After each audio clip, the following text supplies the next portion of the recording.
That's a pretty quiet neighborhood. It is. Generally. Unless dogs come in here and kiss me or something like that. But the dogs aren't here, are they? No, it's only Cat now. Okay. Well, no, she has a little dog she has to walk, but that's, and it yips a lot. The little dogs do that, but it won't be around here. It's up the street. Perfect. This is Paul Burnett interviewing George Leitmann for the University History series. And this is our 10th session, and it's January 14th, 2019.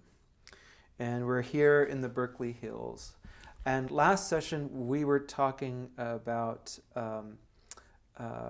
robust control and the wide range of research projects that you had undertaken. And we can't really mention, apart from just mentioning, all of the postdocs and all of the graduate students you had. You have significant relationships with most, if not all of them, and they have had these illustrious careers in academia and industry and so on. So we are being somewhat selective, I think, in choosing to mention figures. It's not just about importance. It's about there's something unique or special about them that's worth talking about. So I was wondering if you could talk a little bit about Sandeep Pandey, and he was an interesting student of yours and noteworthy in a particular respect. I'm wondering if you could talk to me a little bit about him. Sure. He was actually my last, I had postdocs afterwards, he was my last doctoral student. Must have been 1992, something like that. I had a couple of Indian students before that, Agarwal, for example. Pandey, first name, was, I don't want to say somewhat unique because that's not right. He was sort of unique because he already had established at least an intellectual life while he was with me doing his thesis research and work. He started an ashram, and it turned out, of course, that this was not a surprise to him because he was already very involved sort of as a social activist, as was his wife, who had a PhD also, not from engineering. And so he started this organization, foundation, whatever you want to call it, to support education for very poor people, loads of those in India, unfortunately. And this grew over the years very quickly into quite a large organization. So one of the things he did, first of all, made somewhat different from other students, but was that he immediately returned to India as soon as he got his degree. And he got a job as an assistant professor in one of the IITs, the important engineering schools. I don't know which one offhand. And he immediately got into trouble. The teaching assistants were on strike, and he immediately joined them in their cause, which made the university unhappy. And the other thing he did almost immediately is get in touch with a colleague in Pakistan who was a physicist.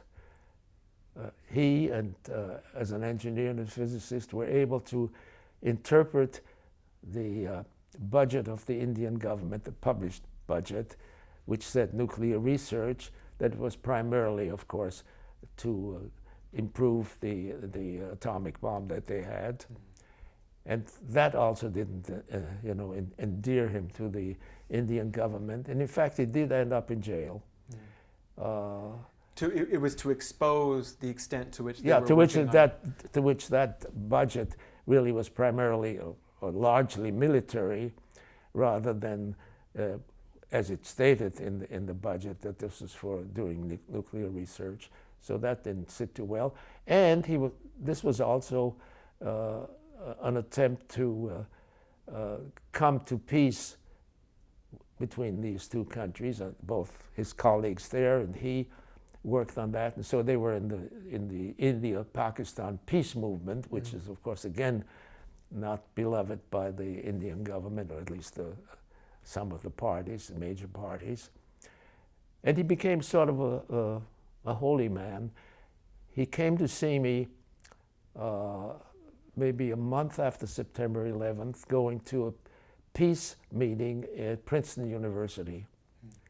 And he's in white robes, and he had a beard, and you know, it was not the time for that kind of person to travel, but he didn't have any problem, actually. No, not in the United States. So to this day, he's involved with this organization, and again, the peace movement. He supported, there was a peace march late last year, I forget now offhand who the Indian leader of that, but he was one of the people on the committee that supported him and so on. So he's still, now that he's getting older and maybe a little bit more subdued, I don't want to say conservative, he again went into teaching. So he does that, and you know, his activist activities to this day. And he came to see me just about 2 years ago. In fact, brought me what present that's lying over there. And we've stayed in touch only sort of in terms of the involvement of his interests with social activism, not on engineering problems. Right. That essentially took really a back seat. Yeah. And the thing that helped him not maybe keep him from being rearrested was the fact that about 10 years ago he won the Magsaysay Prize, which is a prize the Philippine government gives. I understand it was actually supported by the Rockefeller Foundation. I looked into it, the money involved. And it is given for really a number of things as the Nobel Prize does. This is sort of more like the Nobel Peace Prize kind of thing.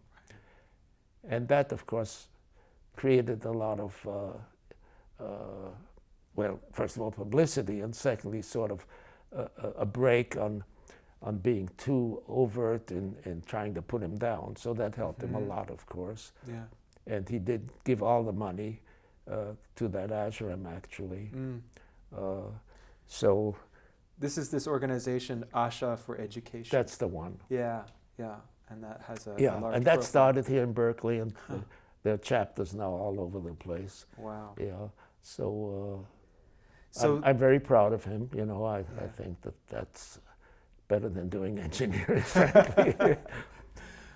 But you come into contact with extraordinary people doing interesting work, and when you're young, you become educated, but you also become exposed. Yeah. And that can be a new path for you. It doesn't necessarily follow that you go, and you didn't, discourage him from doing it. No. I mean, I was very happy that he did that, and we talked about it, not ad infinitum, but we talked about it. And so I was very pleased with that outcome. There's Maj Miramani. Miramani, Maj Miramani. I used to call him Dino. I don't know. Here he was known as Dino. Maybe when he became a dean, he didn't want to be called Dean. Yes. Anyway, Maj, M-A-J. And he was one of two Indian students who came to me about the same time. Must have been the middle 80s, something like that. The other one was, his family name was Ashkazadeh, came from an extremely wealthy family. Maybe it was the late 70s. Yeah, I think so, because what happened was the revolution happened, and Ashkazadeh's family was, of course, in big trouble because they were owners of plants, industrial plants, and so on. And Ashkazadeh was going to work with me, And it was just about the time, so I know it's just about the time I got extremely busy with what you would call service. So we shared him, George Oster and I. George Oster was a really outstanding person in his field. He was interested in more biological problems, population, biological populations, and also just medical aspects that could be treated really as an operations research subject.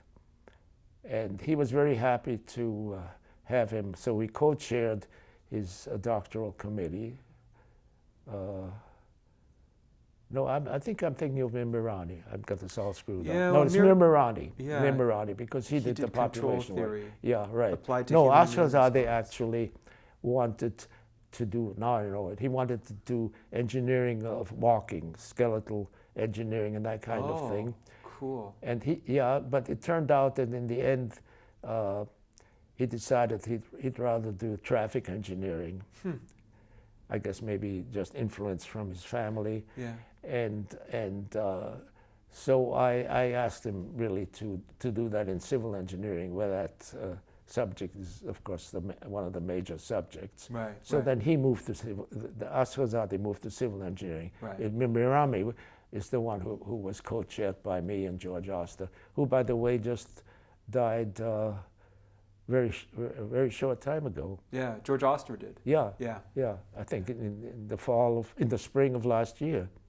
Yeah. Yeah. It's very very recently. tragic, because he was outstanding. He was a MacArthur Fellow, well deserved, and really extremely bright. About 20 years younger than I am. And he died very early. So in the 80s, just broadly speaking, there is a turn, isn't there, towards the life sciences, because there's a lot of federal resources being devoted to research in that area, Yeah. and if you can turn your ship towards that, it makes things a bit better. And I had, I think we talked about him already, Veijo Kaitala from the University of Helsinki, who was, for obvious reasons, given it Finland is strong in the fishing industry, a lot of interest in application to. We did about 6 or 7 papers just on the fishing industry, maybe more. A couple of them with Hilden, who was a colleague there, but had really nothing to do with me personally. And those are very interesting to me. And robust control particularly seemed to be a possible tool to deal with that. And that ranged all the way from allocation of fishing rights to employment of fishermen, the whole economic problem, pricing and that sort of thing. And those are very interesting problems. Veijo also got a little bit interested later on in some of the work that Pandey went into, having to do with aircraft flight in the downdraft conditions. I think he co-authored a couple of papers in that, but that was quite a bit later. And I haven't been in touch with him since then, so that's probably one of the few that sort of dropped out. He's still around. I check on him occasionally, but we haven't kept a correspondence as I did with almost all the other ones. Yeah, yeah. And so there's this powerful tool that can be applied to so many different problems. It's one tool, of course. People who go for other tools will say, that's the tool. There are many tools for doing this, and happens to be the one that I got involved in. And there was one with respect to earthquake engineering. I mean, this is an ongoing area of research here at Berkeley for obvious reasons. Yeah. Well, Professor Kelly in civil engineering was really the primary person in base isolation of buildings. There is really only one building on campus that is fully base isolated, and that's Hearst mining building. It was actually lifted off the ground to put that in. The whole building was jacked up with pneumatic jacks for quite a long time. They put the springs. This is a system essentially of supporting the building up and down, and very little in the lateral movement. In the lateral movement, so that very little lateral forces would come from an earthquake. So in practice, of course, there has to be some transmission of sources, but the main support of the building is really in the vertical direction. And so if the building stays where it is, it goes up and down, and then the ground moves under it, and there's very little force in print, one hopes transmitted. So the whole idea, of course, of that is to build a system like that. So Hearst Mining, and they found out when they did this that it was by far the unsafest building on the whole campus, because when it was built, they built 2 walls and filled the inside between with the rubble, and there was no other structure. You know. Yeah. So they put the structure in, of course, when they did that, when they put the base isolation in, yeah. Right. So that was, and one of the students who worked, one of my doctoral students was the Greek student, Argyris Soldatos, who became also very close in a sense. He sort of anointed himself as a member of the family. And I'm still in touch with him. It's a very sad story because his father worked actually for NATO. And so his father, as a Greek, was stationed in Turkey at one of the air bases. And so, and Argyris was a patriot. So he was he told me stories about how Turkish planes are always overflying Athens, that kind of thing. And we saw him a couple of times in Greece, and he took us on trips. There was a meeting in Athens. Another person is involved in that.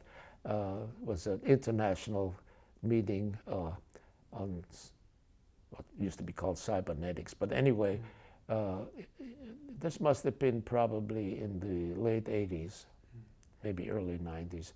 At any rate, he then took us for a full week's trip through Greece, and we had to eat. Nancy had to eat a lot of fish. I think it must have been after I became a vegetarian already, so this was probably maybe in the 90s. And he went into the kitchen, made sure that all this fish, and then he came out in buckets, and said, poor Nancy, every day she ate like 3 pounds of fish. Anyway, he's an extremely well-meaning guy. He had a Cadillac, an old Cadillac, had the ones with the big fins. He left that behind as a present for Nancy. Well, we kept it in the garage for a while, and he finally, when he came back on one of his trips, he sold it. So it was that kind of relationship, and it still is. In fact, I heard from him at Christmas time, and he said he's still expecting us to see him in Athens again. Oh, wonderful. So he's really a teaching assistant still, because they have a terrible system in places like Greece, where there's one professor, and until he or she dies, then they have 5 or 6 people who are, vying for this one job, and they really exploit them. Yeah. They do all the teaching essentially for practically nothing, in the hopes that they're going to be the replacement, and Argyris never made that. Oh. Yeah, so and he had a brother who was mentally deficient. He died last year. He had a sister who married a German engineer from Munich, and he wanted to move back to Munich, but she wouldn't fly. Once she went on the plane with him, and they had to stop the plane from taking off, she had a fit. Wow. And I think they finally got divorced. So he's one of these people with a black cloud, Oh, yeah. hovering over you. So he's at the National Technical University. Yeah, that's where he's Athens. still an assistant. Yeah. Okay. Yeah. And Miramani is now the dean of the College of Engineering at Embry-Riddle Aeronautical University. Right. He started to teach at, it was Long Beach State, I think. Anyway, it's either Long Beach or South. CSU LA, I think, wasn't it? Los Angeles? It was yeah, it may have been one of the state colleges.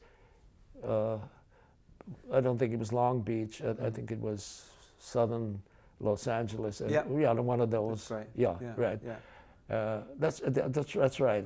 That's what it was. Yeah, and he taught there, and he became chair of the ME department there. And then when he took early retirement from there, actually, that must have been 10 years ago or so, or maybe a little longer, he accepted a job at Embry-Riddle in Florida. Well, they have a campus also in Kansas, I think. I think it's Kansas. I was there once. And he still is. For a while, he was also the acting vice president of the place because one of the vice presidents retired, but he got out of that finally. And then clearly because of that, I got appointed to their advisory board. And even though I can't travel that far anymore, they're in Daytona Beach. I'm still on the board, so I get all the paperwork and I make my comments and stuff like that. So that was very nice. I really appreciated that. Similar thing happened to me with Stalford. We talked about him at the University of Oklahoma. I was on their advisory board, or the engineering advisory board, for quite a few years. And there I went every year. I think sometimes they met twice a year, in fact. Well, I don't want to jump to another topic right now, but since that's the service we'll talk about. Yeah, that, since you mentioned it, though, I wonder if you could talk about the role of a senior engineer in these advisory roles at the smaller colleges. I mean, these are often through personal contacts. These are former students of yours who say, "Can you be on this advisory board?" What do you bring when you are on those boards? Well, I think that if it's somebody, say a professor who gets appointed to the board, he or she really brings there the experiences at his or her university. Those boards are usually made up at least half by industrial people, sometimes CEOs, sometimes vice presidents, people like that. So it's a mixture of these two, and it's the same for our advisory boards here, that there's a large contingent from industry in them, because they are the people who sort of ought to tell us what they need. Yeah, right. And one of the things that I had encountered, and I happen to be in agreement with that, is that we ought to teach. We're going to get into teaching very soon. We ought to teach fundamentals very well and leave the very advanced methods largely to industry, because they will very often tell us, and that's really where this came from. They said, we have methodologies that are so advanced that in fact they're proprietary and you don't know about them, and so you're probably behind us. This is very hard to convince people of at universities, particularly deans who don't like to hear that, of course, because so. Do you concur with that? I very much concur with that. Yeah. But of course I'm out of date. It's the same thing of having universities, particularly having gone in industry. That was always true. Universities have gone to sort of doing collective research. Yeah. Yeah. When I started, there were these ivory towers, sometimes overdone. Now it's essentially a research team. So there may be 2, 3, 4, 5, 10, and they meet together. And I think that's probably very good from the point of view of coming up with ideas. Mm-hmm. It becomes very difficult to discern then who did what. Right, sure. And that becomes sort of then an arbitrary thing that the professor decides. So there is, there's that thing. And I never had that. I met, even when I had 5 or 6 students at one time in the 70s, for example, I met separately. They may have talked to each other, of course, that's another story, they should have, but we never met as a group, never. You wanted to keep that kind of reward structure, because your job is to identify excellence. Yeah, I felt that how will I tell who did what? Sure. And I found out later on that that's, used to be anyway, of great consequence, because when you say come to a place like this where we have a budget committee that looks at the record very closely, how do you determine what was really done by the student, and maybe even since we're hiring somebody, for example, in the succeeding few years.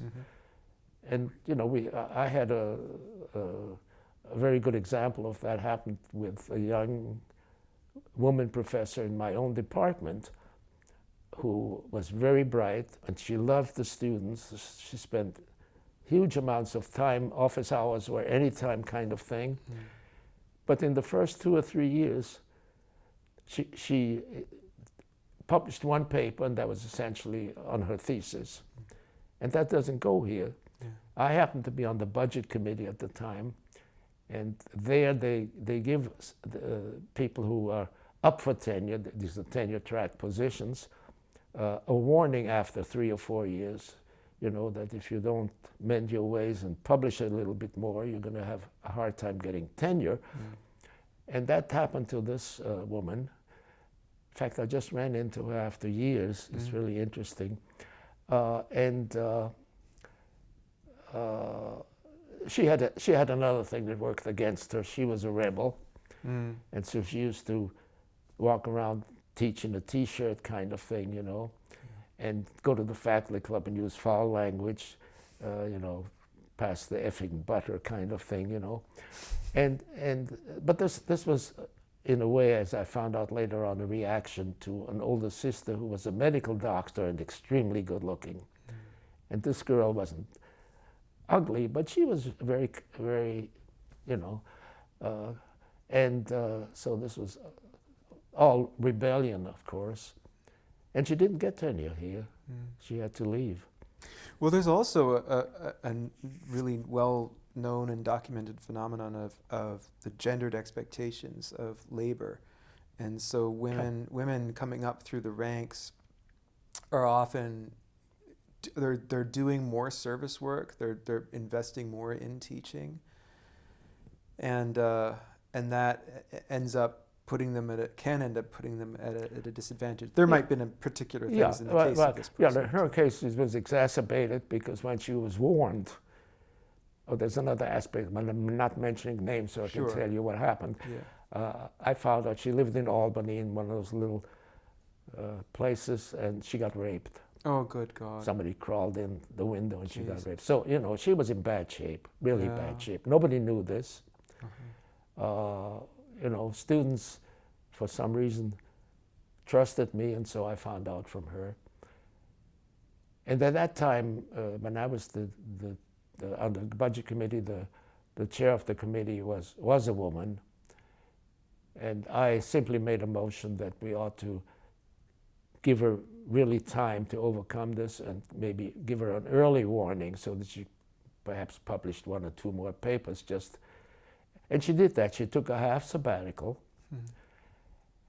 and made the same damn mistake. She went back to her old professor and worked with him that half year, and they published the paper together.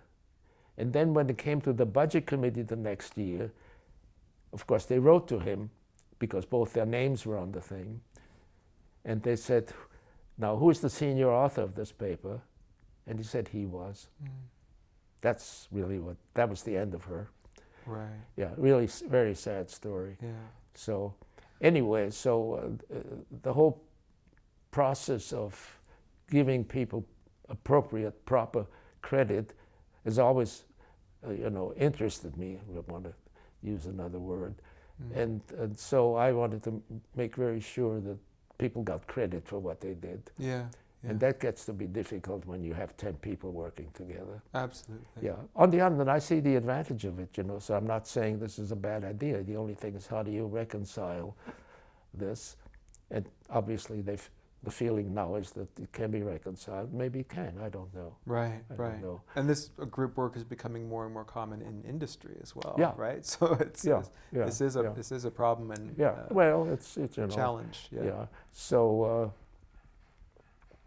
I'm not quite sure where we left off. Well, so I do want to talk about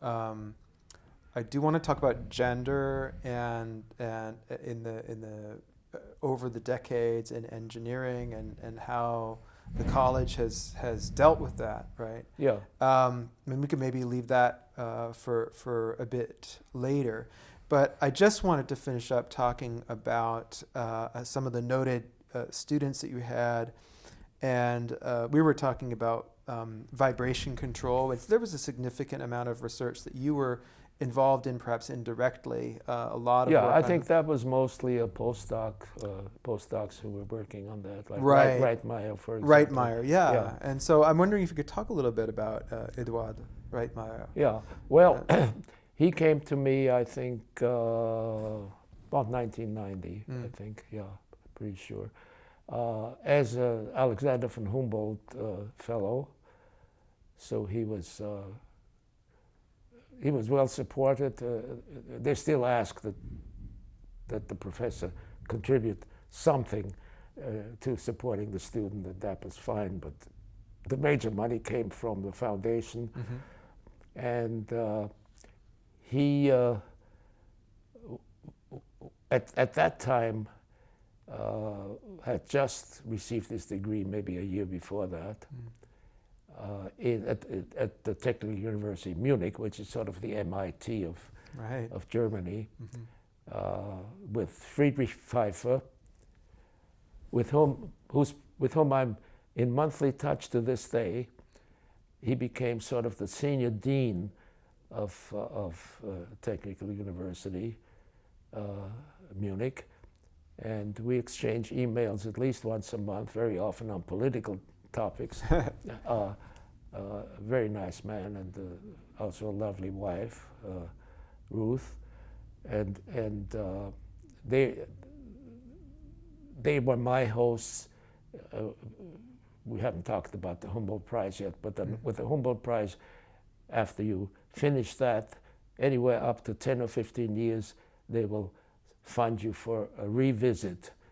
It can be somewhere else, doesn't have to be where you were before. And I took mine in Munich with Friedrich Pfeiffer. It's P-F-E-I-F-F-E-R, one F, P-F-E-I-F-E-R. And Eduard Reitmeyer, the student we're talking, this postdoc we're talking about, was very interested. And the first thing we did together was to look at an application and a way of actually transmitting the appropriate reaction to diminish, for example, vibration. So this is to send a counter vibratory signal. Essentially a control of the body that. Right. Through it could be different techniques, damping. Yeah, it can be different. In this case, it was electrological fluid that he thought of. He had come across that, and so the first paper we wrote, and we got a patent on that. Cool. He and I, I don't think it was ever used, but that's another. I don't know, maybe. So, and we have been very close. Ever since. I just mentioned to you, he and his wife came here. They were married while they were with me for their 20th wedding anniversary. So it's to me personally, it's very not interesting. I mean, it's sort of satisfying and making me happy. Yeah. If I can have a relationship beyond the technical one, because I think that I sort of maybe look at a professor more in the Greek sense. The old Greeks were the students sat around in a circle and they were the family. Yeah. It makes me happy. Maybe this is a very selfish thing or whatever. And it works out. I had a number of students who, for example, had marital problems. Mm-hmm. One of them had already become a professor somewhere else and flew all the way from Europe to talk to me about what should he do. Mm-hmm. And my advice was get divorced. Not any details aren't important there. Right. Another student who had marital problems, whose former wife comes to see me. She visits me again from the Middle East every couple of years, and it's somehow, it makes me happy.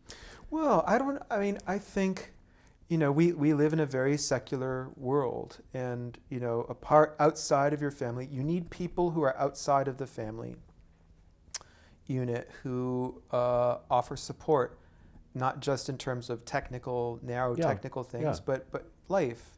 And so, time was when that would be the priest or the rabbi or some kind of community leader. Yeah, and it seems to me a professor is in that group of clergy, if you want to call it that. They are, and you but walk with that person. Yeah, or they should be, exactly. Yeah. And so is there also a sense in which that approach, when you see yourself that way, that also has dividends for the scholarship? It makes more robust and durable scholars? Well, or is it just a happy accident? No. I think what it does is, if it succeeds, is make them see this as one of the aspects of their job as a professor. And so this can be. It doesn't always work that way, but it can be. And if it does, that's very good. Because to me, family, in a larger sense, is the most important thing in life. It's not fame and fortune and money, which is very nice, but the thing that lasts, I guess, is really to have a close family and a large close family. Yeah. And we can talk about this a little bit more when we get towards the very end, when we can become maybe a little more philosophical. Yes, absolutely. Yeah. Well, I mean, it's it is there in our conversations about the structure of these interviews. You place quite an emphasis on, and listeners don't know this, but I think if you had your druthers, you'd talk a lot about your students. You would talk a lot about your postdocs. You would talk a lot. Well, they mean a lot to me, even more than we have. Yeah. And I think there's been we've had to talk about you and to talk about your contributions and I think your instinct is to think about, I want to mention this person, I want to mention that person, and I think that's because they're important to me. Some more, some less. As long as we're talking about this, people that I met, really completely unrelated, except that maybe through my assignments at the university, I had the chance to meet them and to grow into really members of the family. And later on, we can talk about a couple of those. Mm-hmm. And in some cases, it's because somebody who is maybe like a postdoc to begin with becomes a member of the family and then finds out, that sort of mutual ties, and that happened to me also. So it reinforces the whole idea that we all have the same problems. Yeah, right. Unfortunately, not the same solutions. I always, I keep repeating this. I've been extremely fortunate in this also, that I've been able to make friends I mean, I could, to this day, I make friends. You know, they can't be very close until we know each other, you know, for some time. But, you know, it's, because getting old is very lonely. And if you can have contact with younger people, that's a big plus, a big plus. Absolutely. And we don't, in our society, we don't think about that. We don't think about... There are some models Yeah. with retirement homes where they do that, you know, where they sort of adopt each other kind of thing. But that's very rare, you know, and so you sort of have to do it yourself if you can. Right. And, you know, I haven't really done it consciously, but it, you know, it just turned out to be that way. Right, right. And that also gives you geographically a much larger reach, because these people can be who knows where, you know. So it's... and the internet has made that better too. Much easier, right? yeah. I don't know what I would do with an email, you know. Right. Well, teaching. Let's maybe talk a little bit about teaching. Okay, so I came here in '57, and as an assistant professor, I think I was a step 2 or 3 because of my previous experience, and immediately started within the first 2 years to introduce a couple of graduate courses. They were 2-unit courses because the subject was not as broad as a 3 or 4 unit course would warrant. And one of them was essentially aeroballistics, so the kind of thing that, you know, what is glamorously called rocket dynamics, you know. So I got one of those courses. It was essentially a first-year graduate course. And the other one, after a couple of years, was the calculus and variations, because by that time the interest in that subject had grown a great deal. And also one of my colleagues, my really closest friend on the faculty, Reinhard Rosenberg, became interested in that, so we sort of spelled each other teaching that course. And in those days you could have relatively small classes. It's really no longer possible. How big were they in those days? If you had 3 or 4 students, you could teach a class. Yeah. So it got to be more and more, you know. Yeah, were we talking about a class that you attended where there was, you were just you? Well, well, it was with my thesis professor. Yeah, the first year there were 2 of us, the first semester. There were 2 of us. Second semester I was the only one. Right. We don't do that anymore. You don't do that anymore. No. Well, I think one of the things, you know, we're kind of segueing here from talking about particular students to talking about teaching in general, and there is a student that you didn't necessarily know about, a student of yours in the undergraduate. He didn't go on to be a postdoc or a graduate student of yours, but he was quite remarkably touched by the teaching that he had. Well, that came out much later. Yes, I think you're talking about Stan Lucas. Yeah. He took 2 courses from me in dynamics. Must have been 1962, something like around that, early 60s.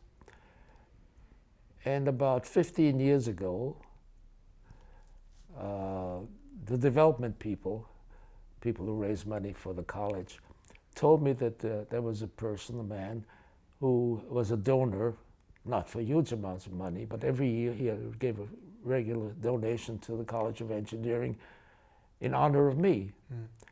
And they had never told me that, and suddenly, maybe it was a new development person said they ought to tell me about this, and they did. And so I asked, you know, who it was, and they told me. And I said, well, if you tell me who it is and where he lives, I'll send him a thank you note. And that's what happened. And so we've been in touch ever since. Stan Lucas had the brilliant idea, actually, really, after he got his bachelor's degree in mechanical engineering, and he was not very happy with his experience. here. You know, he thought the teaching was crappy, and you know, so I and one other guy were really the only acceptable professors he had. He thought they weren't really interested. All they wanted to do was do research, you know, that kind of thing. Well, yeah, he was quite. I spoke with him, and I think that. Oh, you did speak with him? Yeah, and I think there was in those days, I think there was a much more of an attitude of some of the professors who had training in the top institutions, that the students were sort of beneath them, and this very hierarchical, and you were one of the few who took time to work with him, and you did not look down on him. You said, yeah, that never even occurred to me, that attitude. Maybe it has to do having come from a European system where that has been, of course, always the professor. Mm-hmm. And in fact, they say that an assistant to a German professor, that's no longer true, of course, today, could walk upright without a backbone. That was sort of the definition of a student.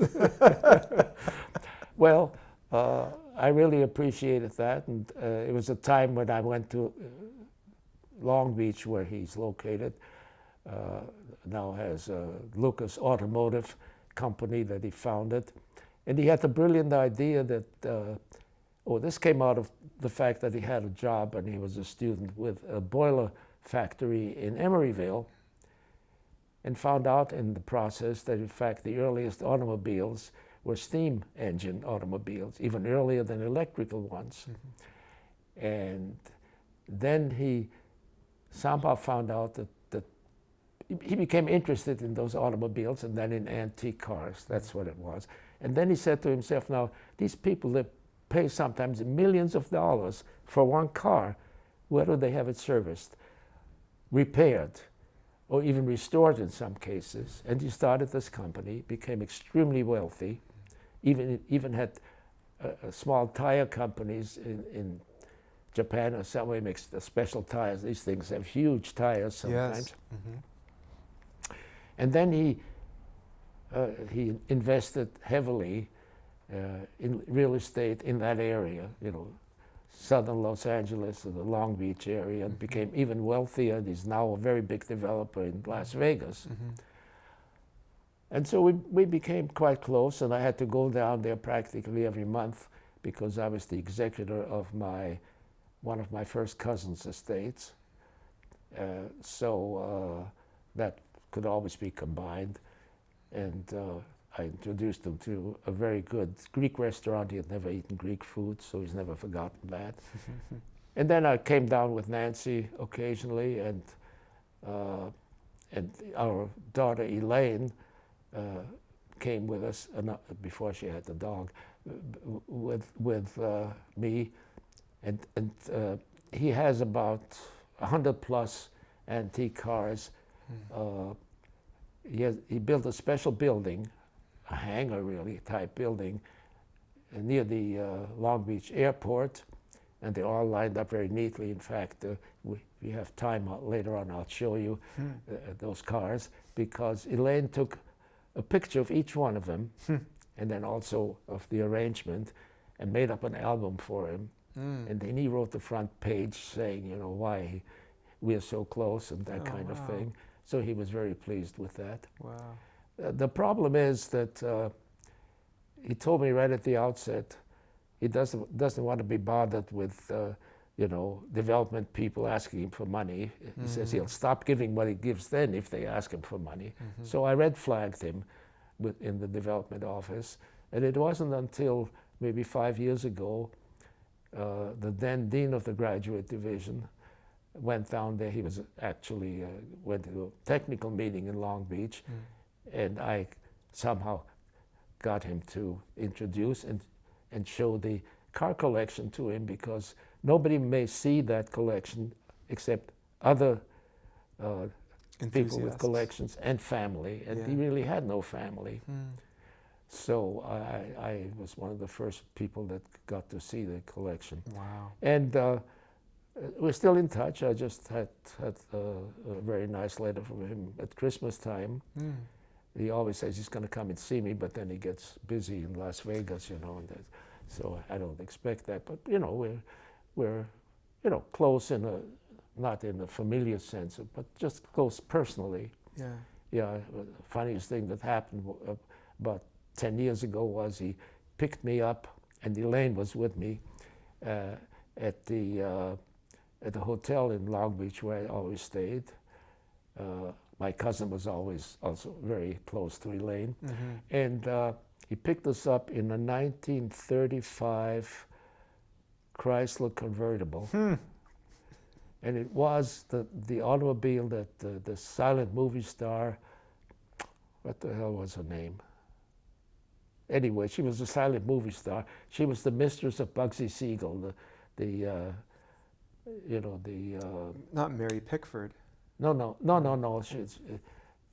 It'll come to me after we do Okay. this. Anyway, she was Bugsy Siegel, who was a gangster. She was his mistress. This was her car. And Bugsy wasn't, you know, she wasn't the only one. And so she threatened him. She said, if you have all these affairs, I'm going to let the police know about you. Mm. And then she lasted only about a week after that. She committed suicide by shooting herself in the back of the head. Oh, yeah. And that happened in the front seat, the passenger seat of that car. Oh, my God. Stan assured me that it had been reupholstered. But when he arrived at the hotel in this thing is about, I don't know, 20 feet long and about this high. The tires are this like, it's tremendous. It has only 2 seats and a rumble seat, but the rumble seat has doors.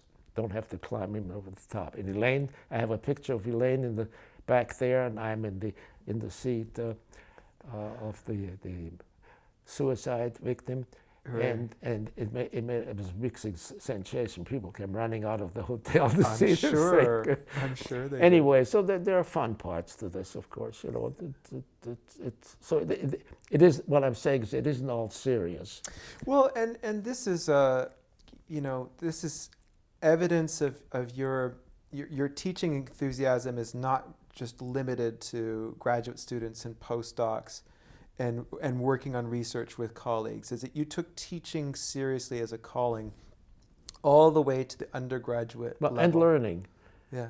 And what do you mean in terms of Lucas? Yes, you know, in fact, it's a much more difficult job to do that, of course. But for example, as a teacher, I had a rule. I told students, if you had a party last night and you're very sleepy this morning, I had some 8 o'clock classes. I said, don't bother to come in. Or if you don't want to come to any of my lectures, I hope that's not the case, but if you can get the information some other way to pass your examinations, that's okay with me. I won't be insulted. And occasionally a student did. They came very rarely to class. And those were sometimes the good students who knew how to get the information out of books and reading papers and that kind of thing. And that's what they'll have to do eventually. Right. So I told them, you know, this is the one thing you want to learn, is how to get information that you need. And maybe that's the only thing I can teach you, actually, because that's what you're going to have to do on the job. There isn't going to be anybody giving you instruction. And so I think that that worked out very well, in fact. So, and I had unerring aim with chalk. Somebody reading the Daily Cal in the last row would always get one right through the newspaper. Maybe that wouldn't go today, but it did go. And thirdly,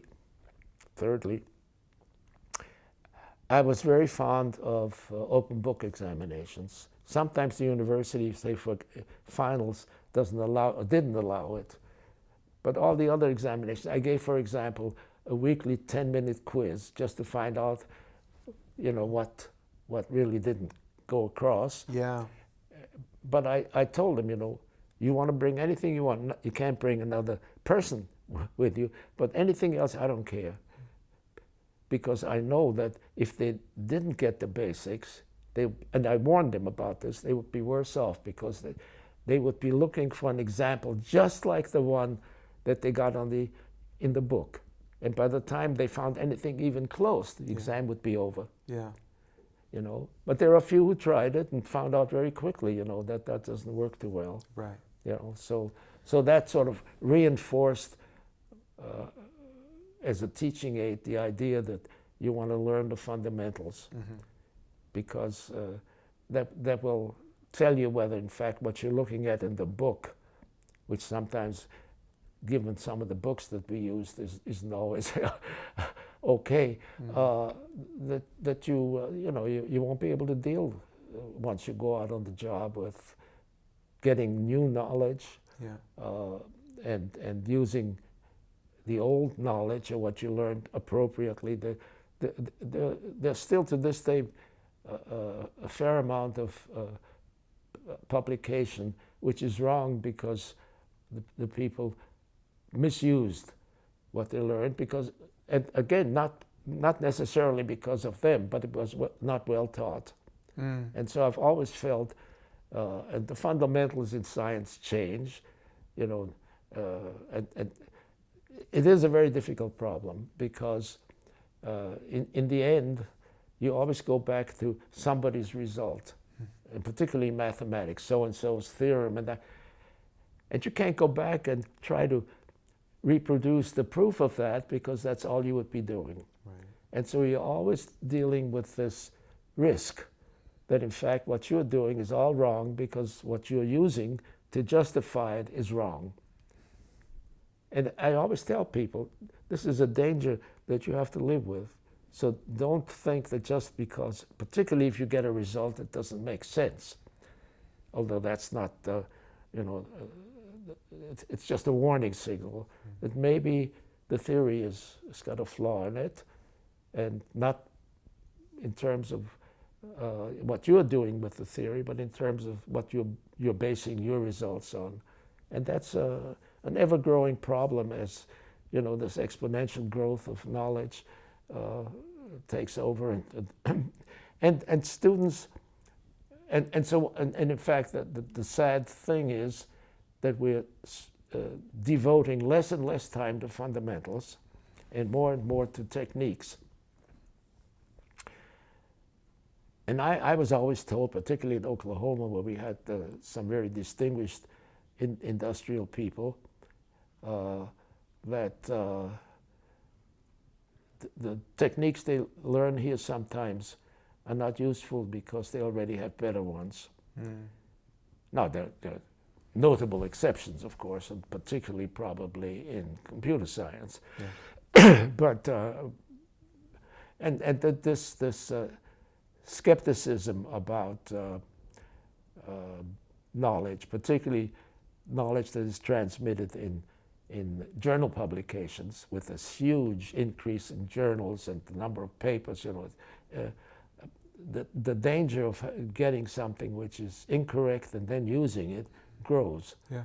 You know, and this is the complexity of the system grows, and that's why you got what are called X events, because it gets so complex that nobody can penetrate where this all came from, and then you're taking big risks. And that is one thing I feel more and more happening. You know, I look at there are only so many units that you can have in a program, and if you add now another advanced course, you're taking it out of the basics, and I think it's a real problem.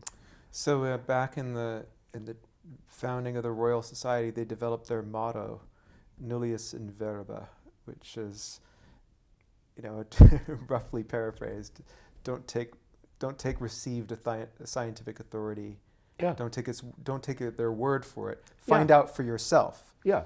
Yeah. And you're saying that we've maybe lost some of that emphasis on. Well, it's what the denigration of the ivory tower And you know, it's sometimes put to me very starkly. I mean, people tell me we just don't have time to go back and look at all the references because that's all we'd be doing. And I understand that it's a real problem now. And people become more and more specialized. Look at medicine. You know, it's certainly true in medicine, if it's true in engineering too. And I think it's a major problem. Is there a reproducibility problem in engineering that they have, you know, with certain, I mean, this is true in the social sciences where you have these established experiments and then someone goes to try and reproduce them and they can't, or the experiment itself becomes so complex. I can't tell how the guy got from here to there. Yeah. Well, there are many reasons for that. I may have mentioned this with my Soviet colleague, Revas Gamkrilidze. I once asked him, you know, why do I have such a hard time reading some of the applied math papers? And he explained it to me. He said, you know, we put just as much emphasis on publication as you people do, no question about it, in academic life. But he says, we don't want to put so much detail in it that the other guy can reproduce what we got and then advance in doing that to the next step too easily. And so we want to have a result that's correct, but not let the other guy know just exactly how we got there. So sometimes it's on purpose. Yeah. Very often I think it's just comes with it. Right, Yeah. right. Yeah. Well, so teaching evolves during your time at Berkeley. In Stan Lucas's day, there was this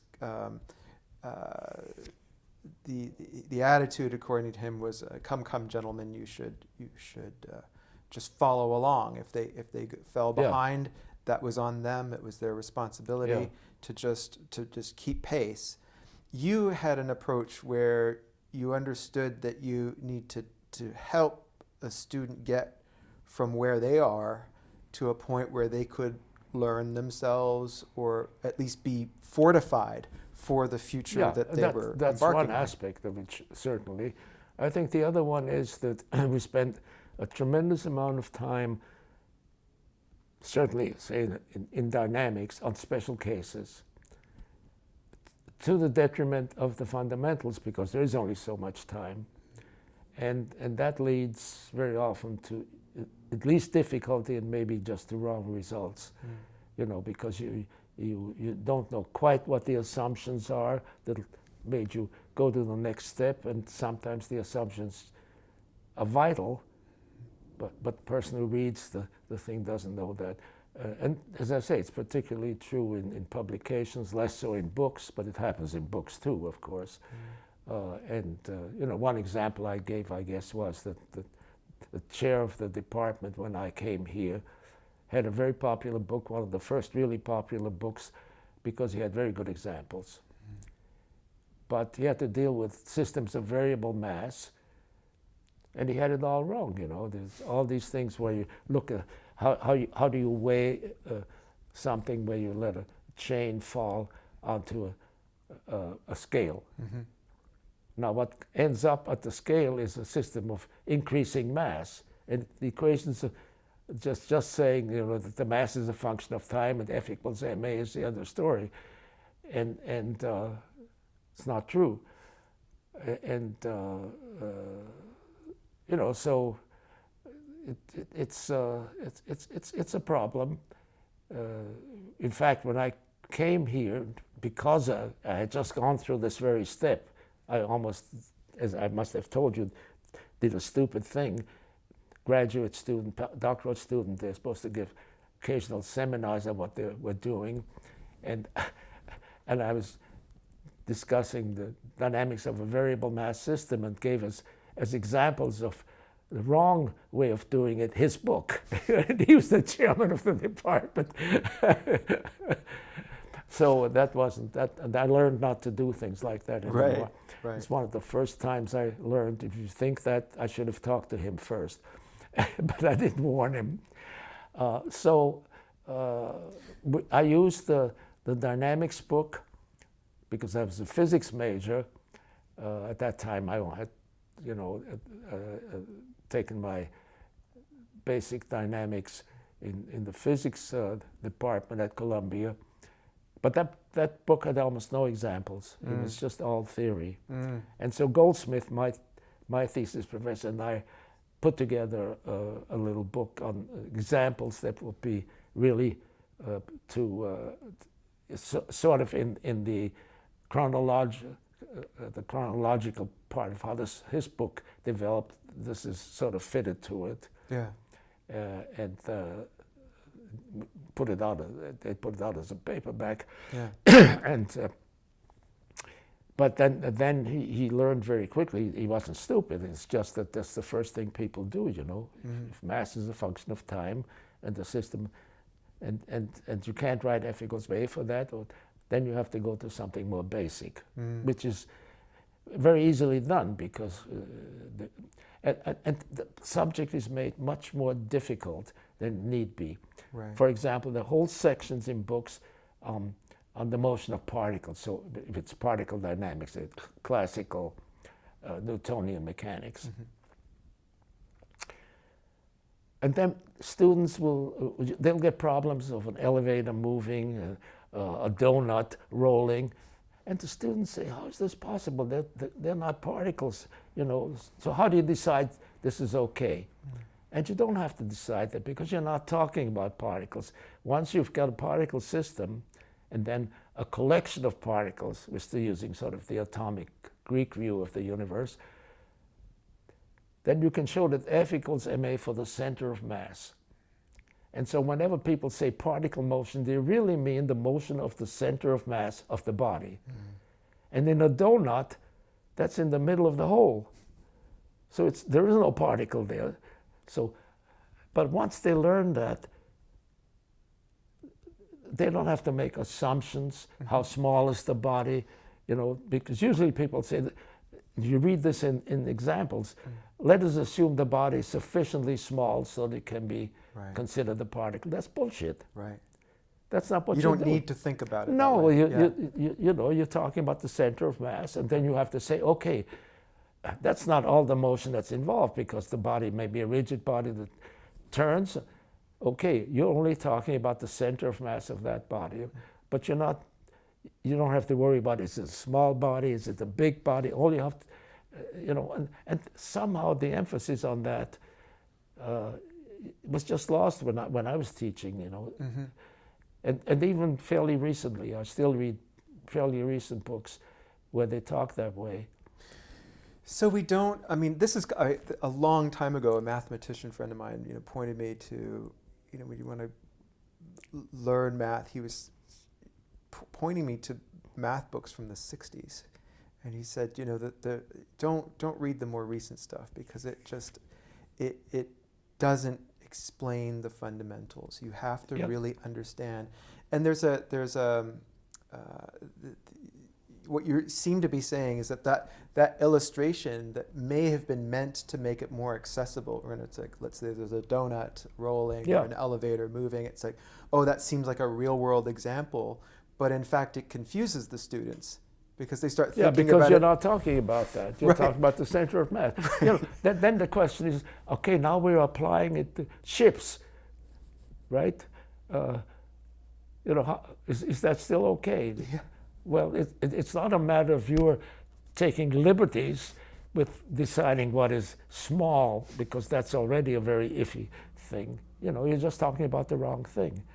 And so they need to learn that very simple result, which is in the first 3 or 4 hours of the subject. You prove that when you have a constant collection of particles, F equals ma for each particle holds, but it also holds for the acceleration of the center of mass, sum of all the external forces. And that's what from then on, that's what you're talking about. Forget about particle motion, you know, particle in that sense. I'm not talking about in physics, you know. Right. And so, you know, the whole idea of putting emphasis on two things, the importance of fundamentals, and in a sense the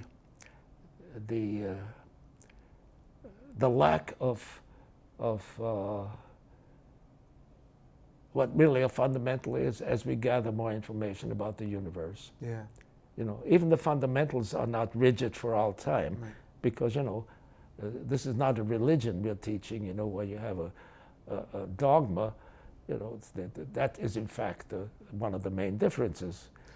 And so you don't want to, even there, not allow changes over time, as, you know, as the, but, you know, Newtonian mechanics isn't the end of the world, so then you can go to better, and again, it's in terms of the influence from observing the world that you make those changes and make more complicated theories. But even if you stick with one particular theory, you have to have that caveat, you know, modulo that this is the theory that applies. And it's a warning you have to put out. Yeah.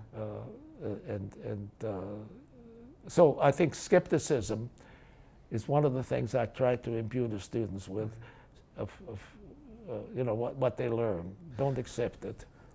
Well, so there's that, and so not only do you have to master your material, and you often master it by teaching, by explaining it to someone else, you develop this profound understanding, but you also seem to suggest that you have to have an understanding of the confusion of the students. You have to understand. Oh yeah, if you're teaching, of course. Yeah. I mean, you know, this is takes two to dance. You know? Well, but this is contrasted to some of the descriptions of the other faculty in those days, maybe even a bit before your time, where there was almost an insouciance. Like, it's your job as a student to reach me. Yeah, this is a hierarchical point of view, yeah, which is stupid. I mean, you know, because I learned just as much from my students, and particularly my graduate students, as the other way around. And this kind of symbiotic relationship, I think, to me was not only did I like it, but it was very important because I learned a lot. Very often the graduate students know a lot more about new techniques. And so I can learn that from them. We can use it together, but you have to allow yourself to do that. You can't say I'm the end all and be all of knowledge. Right. And some people can do it and some can't. I mean, you know, it's a psychological problem, I guess. And you have to be, so you were flexible and excited to learn new domains. I mean, it's clear from looking at your list of publications that you range quite freely and widely. You're not, you know, and you give proper credit to well, your it makes students. life more interesting. Yeah. Yeah, I think it's that simple. Yeah. You know. Yeah. Well, so what were the expectations of the department with respect to teaching, and because there are some interesting pieces of this. You served on doctoral committees in other countries, for example, so were there minimum requirements met, or was it more of an honor system of you get the graduate students that you get and you serve them as best you can? Well, I don't know exactly what we're driving at, but certainly the idea, particularly when you give examinations, to have other people come in and ask questions. And I think classically that existed and doesn't exist anymore. For example, even when I was a student here, the final examination for the doctorate was a public examination. In other words, they actually printed programs and posters and put them up and say, you know, from 2 to 4 Thursday afternoon is Mr. So-and-so's doctoral final examination. Feel free to come in and ask questions. Then the committee, the thesis committee, met afterwards and made the final, you know, sort of pass or not pass decision. But anybody could come in. And this is why they put out a program and sort of gave the basics about the person and what he's working on and that kind of thing. That's disappeared completely. Yeah. But that was always classically the model. Yeah, a public defense. Yeah, a public defense, right. Yeah. And I think it's a good idea. Yeah. I think it's a good idea. now of course the excuse is we got so many students, we just can't afford the time or the time of the faculty for this. You know, so there's, again, the system is becoming very complex, and something gives. So I was lucky that, you know, I was still of the generation where we could do that. But it disappeared same with languages. Right. You know, even in engineering you had to have 2 foreign languages. In the humanities, of course, some of that still persists simply because it's part of the subject, but that disappeared very quickly. You know, so it's this kind of classical view of the university has pretty much disappeared because it's become much more of a factory. Right. You know, I hate to say that, but, and I understand it, you know, how this came about, because, you know, and good things happen. So many more people go to university. So, you know, there are pluses and minuses, but the minus of that is that you know, you economically, it's just not possible to do that. But I think that means that you should pay more attention to how you teach and what you teach. And I'm just using this particle versus center of mass thing, because and then when you get to the motion of a rigid body, you take moments of the forces to determine the angular motion. A lot of special cases arise. The problem is made much easier if you take moments about a particular point, or the equations of motion are decoupled when you do the right thing. But that's not the basic part of the subject. And so the students have this huge amount of knowledge that they're supposed to be able to use and particularly pass final exams with. And it's frightening. It gets, you know, and my view always is, why not make it open book? If that's really, you know, the problem, who cares where they get the knowledge from? It means that they have to be able to get the knowledge. That's the hard part, not having the knowledge. Right. You know, or writing the equation on your thumb. Right. Right. Which right. people used to do. Yeah. You know, because of this huge amount of specialized knowledge. Right. But you're saying if their reasoning is good, if they have been trained to reason and to learn, and you know, to learn, and how to pick it up, yeah. Because if the basic knowledge is lacking, or the ability to use it is lacking, then I don't see how you're going to make real progress, except sort of at the very tip of something. Right. You know, and it's important too. You know, of course, it isn't a simple problem. I realize that this is a very difficult subject and aspect of teaching and learning. And I consider myself, again, very lucky that I really didn't run into that in my own career, you know, because I got out of this era early enough. So, yeah. But it bothers me because, you know, the answer I get is, in a sense, who cares? You know, and I think that's the wrong attitude. I think it's very important, if you're going to do good things or avoid bad things, maybe that's even more important.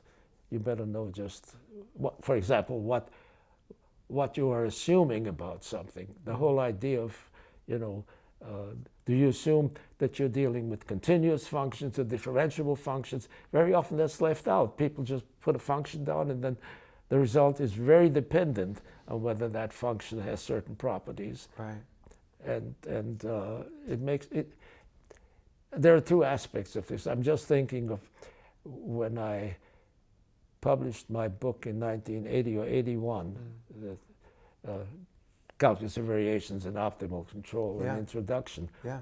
It had some wonderful reviews, but one reviewer, I think he was a Canadian, said this is a great book, but it ought to be used with Bryson's book, he said, because Leitmann is so pedantic about this, and he's so trying to be so precise, and maybe you want to be, he didn't say humor, but maybe something lighter also once in a while. And it was an interesting comment. You know, my view was, I'm not writing a novel. You know, I want to make the written part. In some of these books, that's a very small part of the book. Right. You know, readable and informative. So,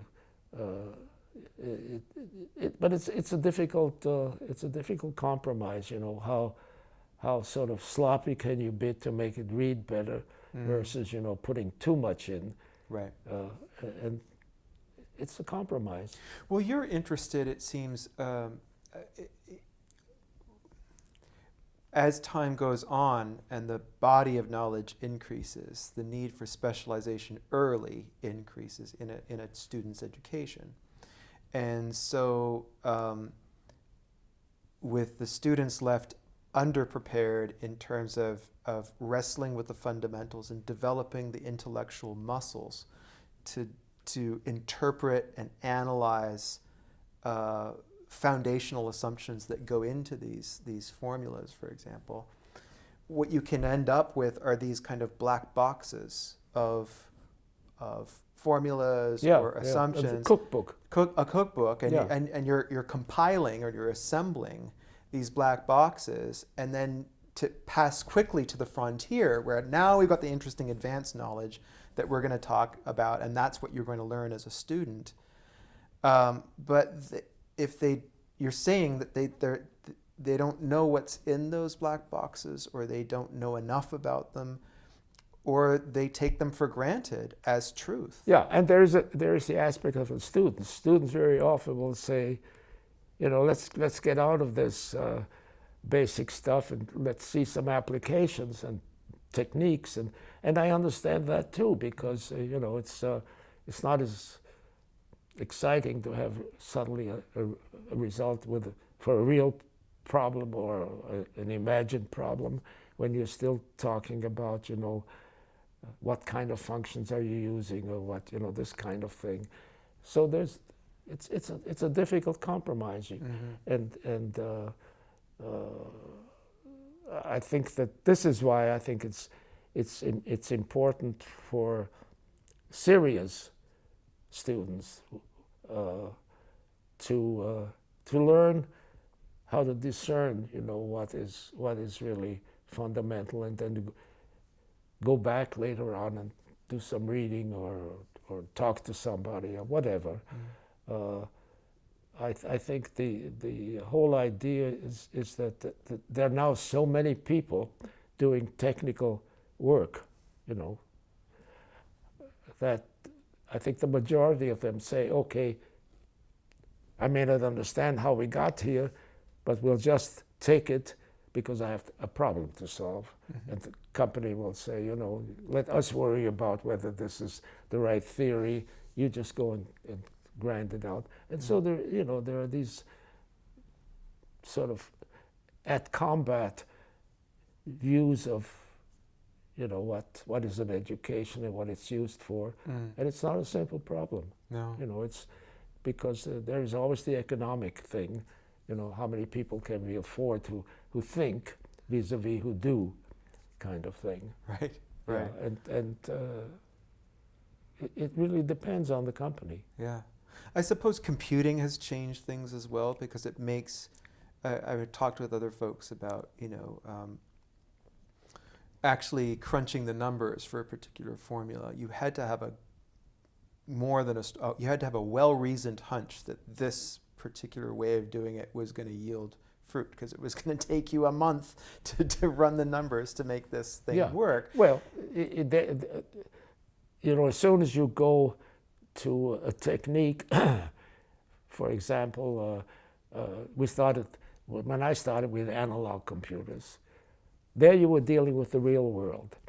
You know, you built something, the equations of which are the type of equation that you're interested in, then you build the machine that, you know, that whose solution, you know, motion or whatever, is really also governed by equations like that, and then you can say, well, in one case it's current, in the other case it's traffic. You know, that's not the point. The point is that the equations look the same, and so you can use an electronic model for all kinds of things for which the equations talk about, biological system, whatever. I think there's less danger in that, but they're not good enough. They're not fast enough. They're not. And as soon as you go to a digital world, you're already faced with this business of deciding, you know, how do you digitize a set of equations. In Manila, one of my students, the Israeli student who left right away to go back, he was looking at discrete systems. We talked about that a little. And one of the things he addressed was you can do two things, in, say, in optimal control. You can start with the theory of the continuous systems, you know, that are continuous in time. And you get the classical maximum principle, whatever. And then when you actually apply it to a problem, and you have to go to a computer, then you digitize it. So you take these continuous differential equations, ordinary differential equations, you make them difference equations. And there are many techniques for doing that. Okay. Then the question arises, you can go the other way. You can, so let me digitize the system and go to the theoretical results optimization theorems for a discrete system. And we talked about this man who unfortunately wrote a 2-volume book on each type of system, but forgot that, somehow got the same maximum principle, but it's depends on a very strong assumption that he somehow missed, okay?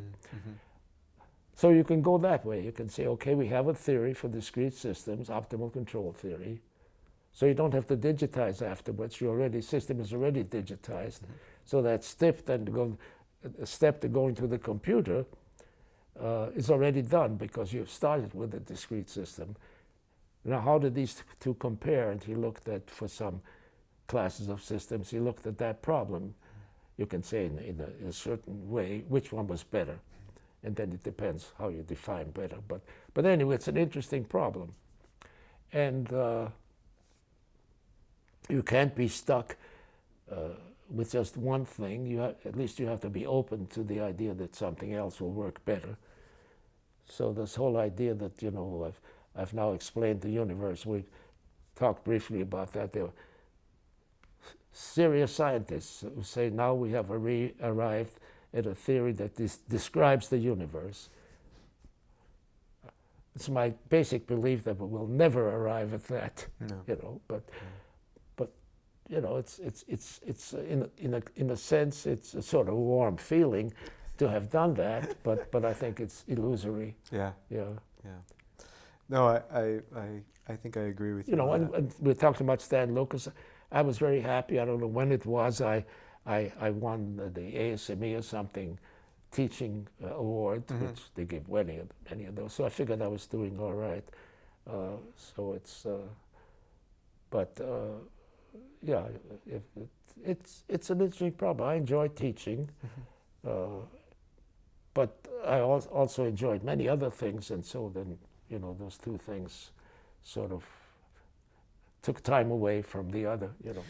Yeah, although I mean, I think what we've been talking about before now, I mean, we're talking about teaching in the formal aspect of lecturing and doing, you know, office hours and answering questions and things like that. But throughout your career in dealing with graduate students and postdocs, and even there's even some teaching back and forth with colleagues and peers. That this is, you know, that, and one of the things that you bring to when people bring you in as an associate author to work on something that you feel that you don't really know much about, what you do bring, or what you said you bring, is that kind of skeptical eye.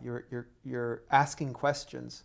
How does this work? That's right. That's right. And sometimes you find in doing that what was put down is obviously wrong because they couldn't answer the question, how did you get from here to there? Right. And they found this very useful. People very often say it's good to have sort of a person who is not accepting what I did just because it's me. Yeah, yeah. And so that specialization and complexity is also that a increases. problem. That Yeah. increases, of course. Absolutely. Yes, of course. Absolutely. Of course. So I want to begin to segue into something that's also very related to student life at Berkeley, and that is the students' lives at Berkeley outside of the classroom, and something that was many things were happening on campus in the 1960s, and to start us on that path, can you talk a little bit about what you saw of the student experience on campus in the 1960s? Now, of course, I'm also bringing this together with all of the travel that you were doing at this time. I mean, you were spending a lot of time working with others in other countries and going to conferences. And as that is happening, there are tremendous things going on campus. And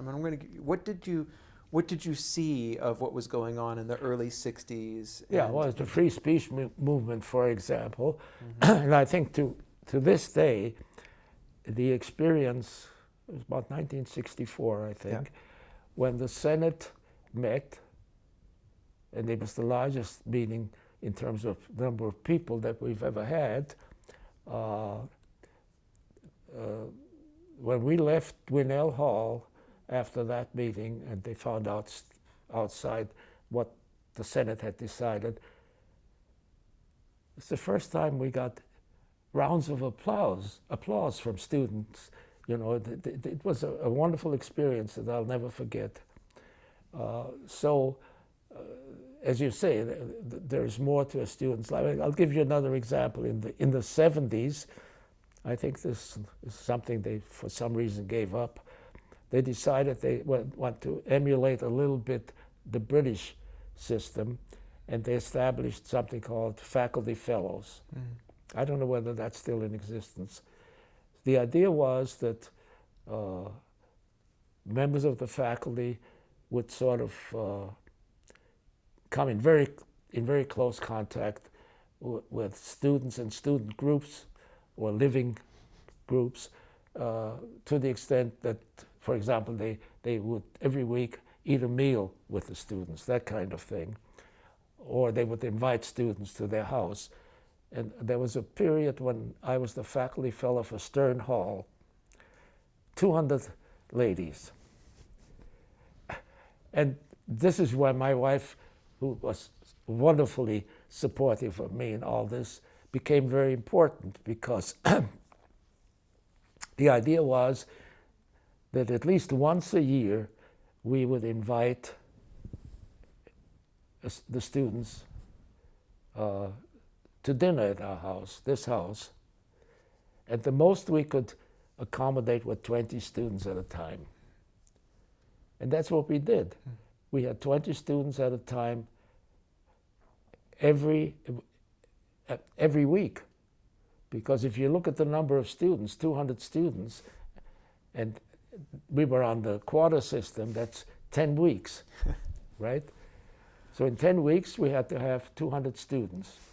And she managed that very well. Wow. Yes, really. We had a lot more dishes, of course. And it was an interesting experience, because it was very mysterious to some of the students just how to behave in that kind of proximity with the professor. Wow. And some were adapted this. I mean, they were terrific. And then they didn't know when to leave. That was just a little thing like that, can I let me out of it, kind of thing. And some of them you would meet on campus the next morning. They didn't know you. Yeah. It's very interesting. I was the faculty fellow for a couple of years for a group of anarchists who had a living group on what street was it? Durant, I think. Anyway, in that area they lived in, they had, you know.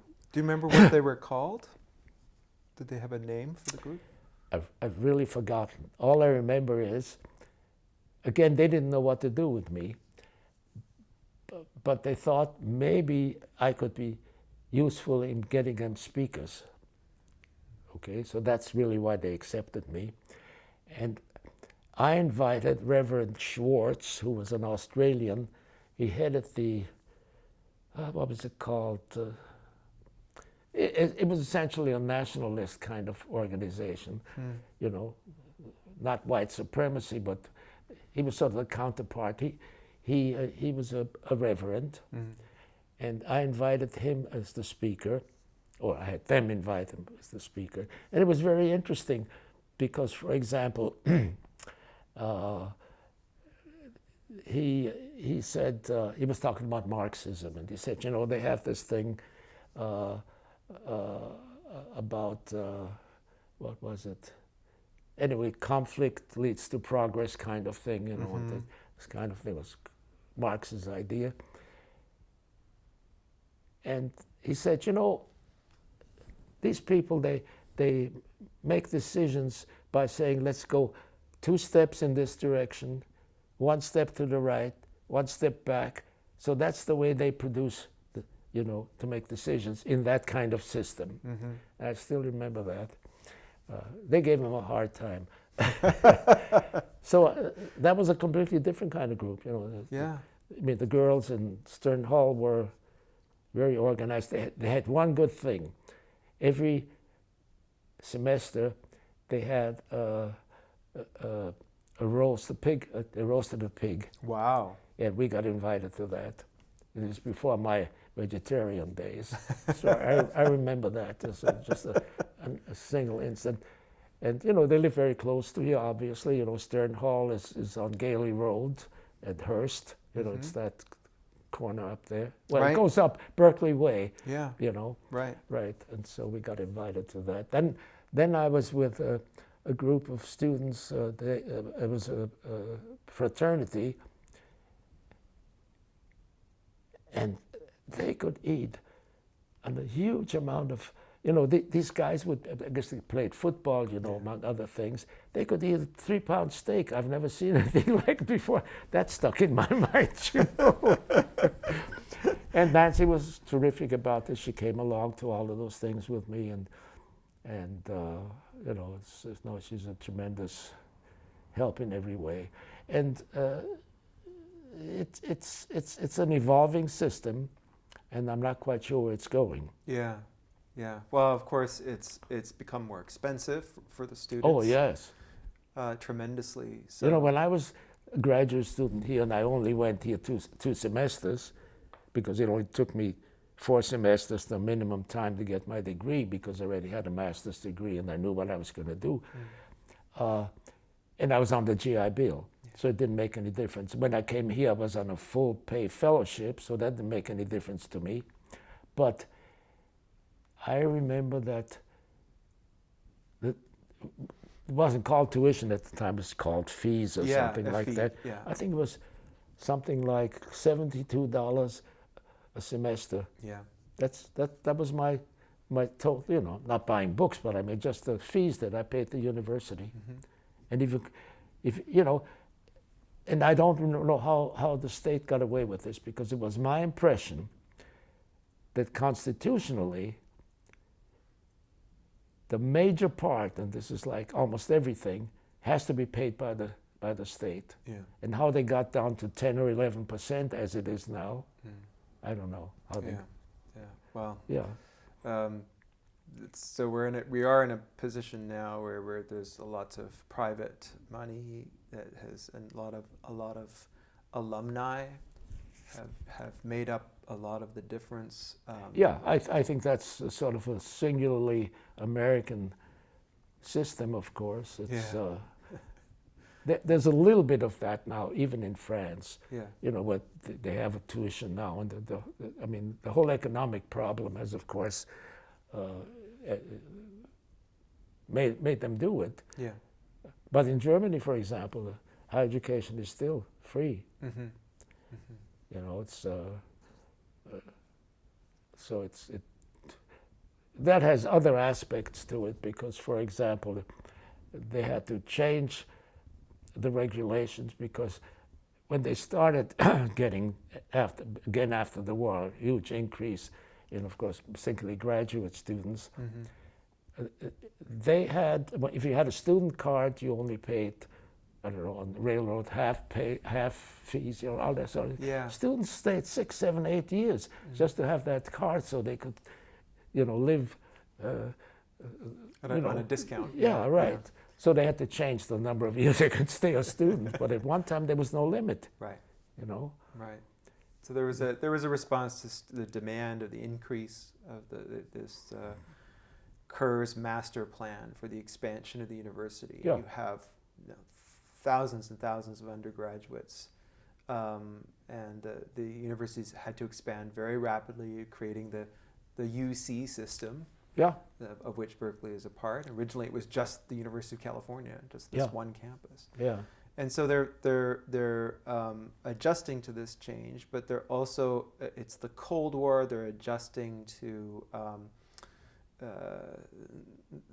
the limits of the student experience. The students wanted to talk about politics. They wanted to talk about politics that was considered to be of the opposing side in the Cold War, and that created. Well, this whole idea of, you know, the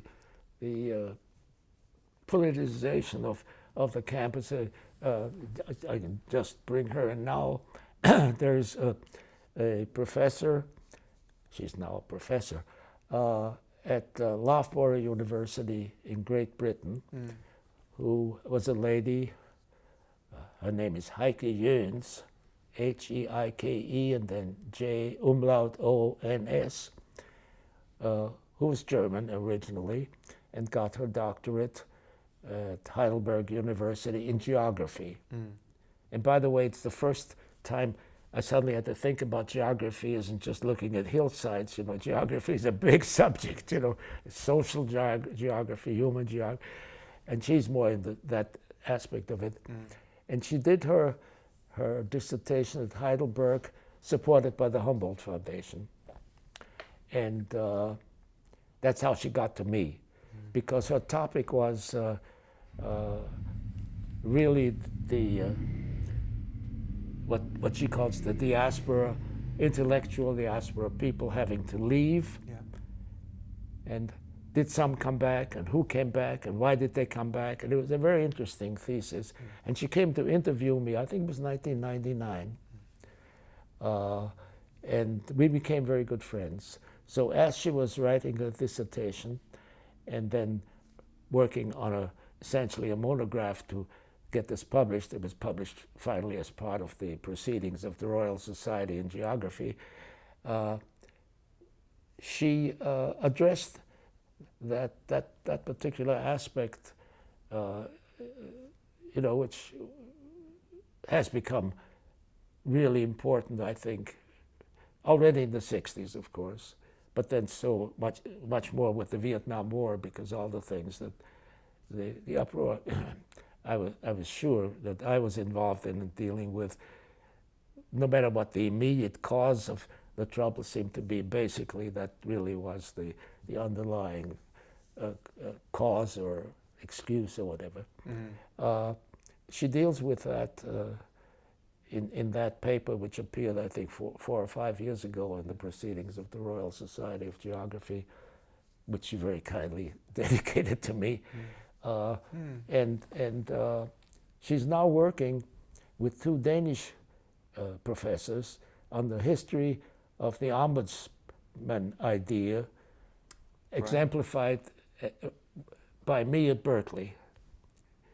And they just gave a paper at a geography conference at Loughborough, and they're working in a more basic way, which will end up in a bigger piece of work, but they won't be able to do that till next summer because she's teaching now, and it's a big thing.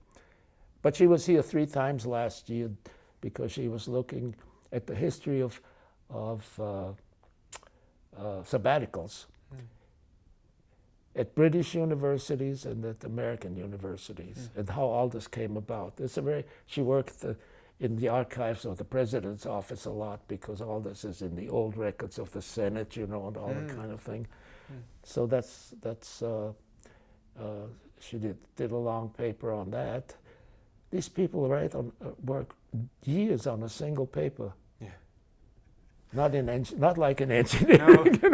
The humanities and social sciences have perhaps a lot to answer for. Yeah. No. I mean, when she was up, becoming a professor is a big deal in Great Britain, because as a reader, you're already at what we would call a professor. Yeah. Yeah, it's like the assistant professor. That's right. Yeah. And she just became a professor of geography there last year. And she sent me the documentation required to be even considered. 38 pages it was. Every minute of her career, when she got there first in 2002 or something, to this day is somehow, so they keep records. Yes. They know the system, and these people keep minute records on everything they do. Yes, because that is how you were, and there's a thwack factor of throwing down the thicker it is, the heavier it is, the better, and I think that's part of the evaluation process. Yeah. No, it's really interesting. I wasn't aware of that. That would have driven me crazy, but so. I don't know which is a better system, Well, she's researching a part of your career that has to do with the student unrest on campus in the 1960s. Right. It's really in that context, of course, that she's doing that, because she feels we're, again, at such a stage. Interesting. Yeah. Interesting. So it'll be interesting to see, and I'm looking forward to it. It'll be a while, judging by the other one that took 10 years to produce. Well, so what was going on that led to a kind of crisis? Can you set the scene? We may not get through all of it today, but to set the scene in the late 1960s, I think you rightly point to the Vietnam War as being the prime generator of the tension surrounding student protest. There were other sort of proximate causes. Well, there was, of course, the minority representation, both in students and in faculty, a political system. I didn't realize, what a riot meant then and what a riot means now.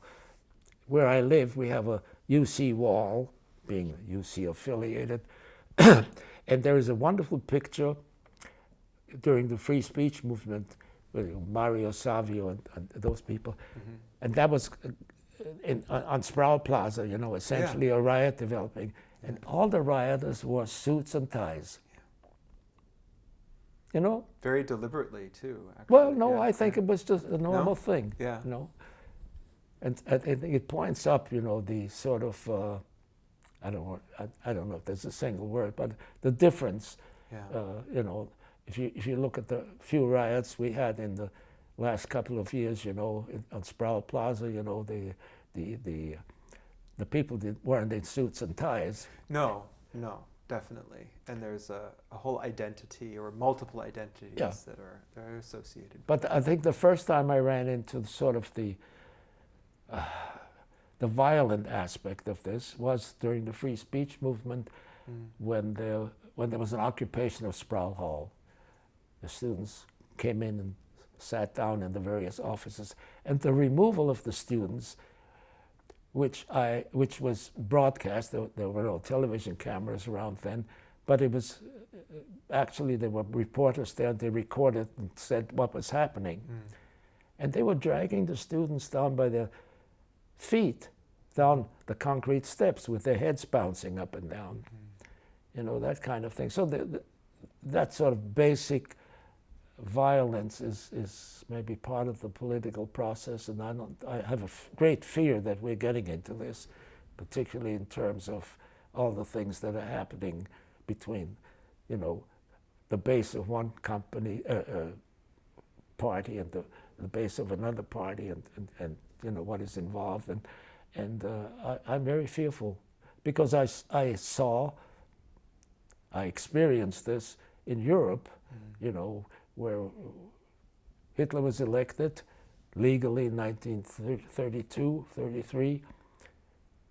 And then an emergency was declared because the Reichstag burned down and the Constitution could be suspended legally for 6 months. Habeas corpus, all that was out the window. Yeah. And so this whole idea of a national emergency, which is such a big thing right now, looming, really worries me. Certainly. Really worries me. Timothy Snyder has been warning about this since the very beginning of the Trump election. But you know, in terms of what happened on campus, I think this was always sort of, and with the free speech movement, it had a very good ending. Yes.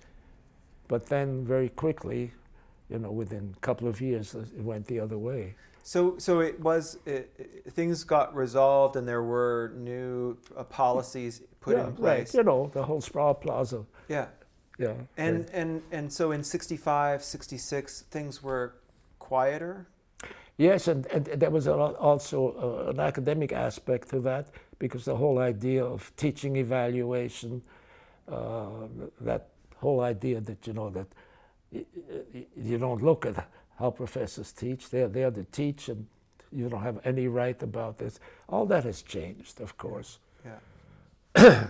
It's not always positive, of course, but generally it was a very positive move. Yeah, yeah. You know, because what it leads to sometimes is that professors want to be popular and say they do theater rather than teaching. Yeah. And we have some, you know, dressing up as Darwin or as Newton and teaching the class.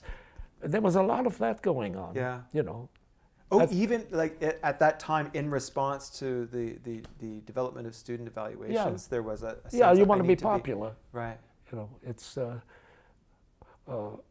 there are all kinds of aspects to this thing, and it's very interesting to watch that. Yeah. You know. But all this to say that things took a turn for the worse as the Vietnam War grew worse, as criticism around student activism grew. So there's now there's more tension between the kind of a quote quote establishment and the quote quote counterculture in the late 60s that's brewing, and that's setting and up. there are again a number of aspects to that, because there is the general public, the very large portion at that time, who did not go to the university. It put those two, the people who were either students or faculty, and what I call the town rather than the gown, I guess, kind of thing, became extremely adversarial, because, of course, students could get exempted from the draft much more readily than just ordinary people. Okay, so that's a very bad aspect of it. It also, of course, meant that if you had a lot of influence, you could get exempted. You could buy it, or you could buy the doctor who said you had flat feet, or whatever. Or bone spurs. So you have that kind of thing. But it also brought about.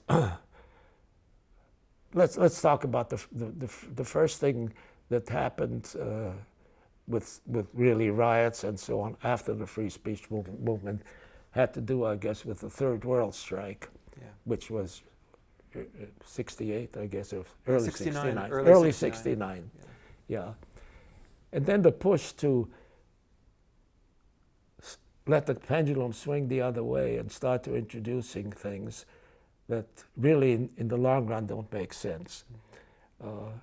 You know, I have a very, we talked about this I think a little bit before, I have a very strong notion that, let's just be very specific, talk about getting more minority students. And that meant particularly African Americans, because, you know, there's no problem with Asian students because they have that whole family thing that's pushing them. And unfortunately, Native Americans, they, you know, they're percentage-wise so small. It pushed the introduction of curricula, which were in part, maybe a large part, tailored to the political aspirations rather than teaching a subject, like the history, for example, of slavery, that kind of thing. Those were real good courses, really good courses. But then there was a lot of much more wishy-washy kind of thing, what ethnic studies. I'm not quite sure what that involves. I'm sure sometimes it was very good because I've sat in on, and sometimes it was really, you know, an easy course to pass and get a good grade in. And that's not the problem. The problem is, what are you teaching in terms of these people improving their economic position? You know, if you teach them to become an engineer or even a mathematician or go to medical school eventually and so teach the basic sciences, that is the basis for increasing the increasing the earning power. The earning power, the increasing part of their population. Yeah. And we've gone really the other way because now, you know, the two populations are really coming apart. You know, the people who can afford to go to a prime university is ever smaller. So there's a bad aspect to that. So that's, I mean, these things never come all positive and all negative in the other direction. So, and I ran into this when I was on the budget committee. We would get courses to people to up for promotion, and if you looked at, from your point of view, at these courses, you said, what are they teaching?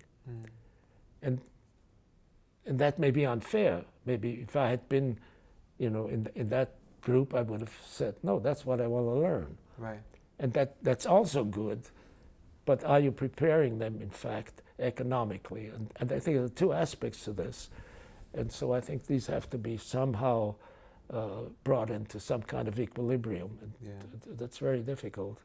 So there were calls for the Third World Liberation Front wanted a college of ethnic studies. Right, right. There were negotiations around that, but basically diversity was an issue, seeing themselves represented among the faculty. So there's poor faculty representation of African Americans across the board. So changing that up, but I guess there's also there's like a notion of a curriculum that would be right. critical, and part of that criticism is viewing the university itself as being kind of part of some imperialist machine, right? And so that you know, and that wasn't. You know, well, it goes both ways. On the other hand, to the people on the right, the university is really a nest of Reds.